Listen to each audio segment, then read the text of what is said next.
কিছু খালাম্মা আছে যেখানে খায় সেখানে বাথরুম করে, আবার অন্যকে এসে বলে ছি ছি নোংরা।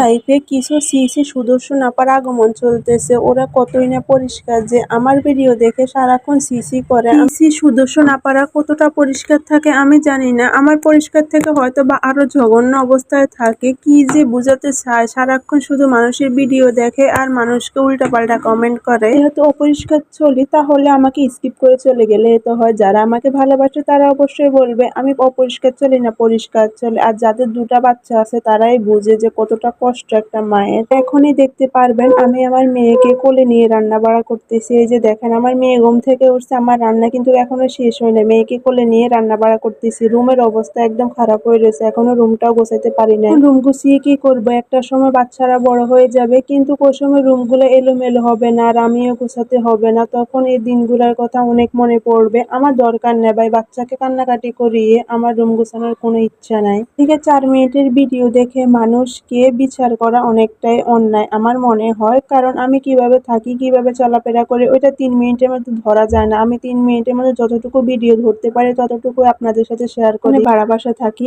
আমি সবসময় পরিষ্কার থাকার চেষ্টা করি এবং পরিষ্কার থাকি। তারপর কিছু পাবলিক বলে আমাকে দেখে নাকি সিসি করতে ইচ্ছে করে, কারো বমি আসে, কারো এ হয় সে হয় আরো কত কিছু। মনে হয় যে খালা আম্মারা সারাক্ষণ সিসি করে, তারা যেখানে খায় সেখানে বাথরুম করে। আমি 100% শিওর সে যেখানে খায় ওইখানে বাথরুম করে। এখন আমি কিচেন রুমটা সুন্দরভাবে পরিষ্কার করে নিব। ভিজা ভিজা থাকলে আমার কেমন জানি লাগে, এই ভিজাগুলো আমি সুন্দরভাবে মুছিয়ে রাখি, তাহলে আর কতটা পরিষ্কার হলে। আপনি সিসি করবেন না খালা আম্মা, অবশ্যই কমেন্ট করে এবার জানিয়ে যাবেন। এটা যদি এরকম থাকে এটা কি অপরিষ্কার? এই যে দেখেন আমি সব সময় রান্না করার পর এটা পরিষ্কার করে দিয়ে যে ঝাড় দিয়ে পরিষ্কার করে দিতেছি, তারপরে এটা এরকম বাড়িওয়ালা না ঠিক করলে ওইটা কি আমার দোষ? দিলাম সুন্দর করে বয়সটা দিয়ে শেষ করব, কিন্তু এই যে আমার মেয়ে উঠে গেছে কিভাবে বয়সটা দিব। এই যে দেখেন আমার কিচেন রুমটা কতটা পরিষ্কার, কতটা সুন্দরভাবে আমি গুছিয়ে রেখেছি। দিন হয়েছে ফেসবুকের মধ্যে বড় ভিডিও দিতে পারতেছি না, সময় স্বল্পতার কারণে দিতে পারতেছি না। এই যে এখন রুম গুছাতে শুরু করলাম, এই যে আমি সুন্দরভাবে রুমটা গুছিয়ে নিব। ভাবে রুমটা গুছিয়ে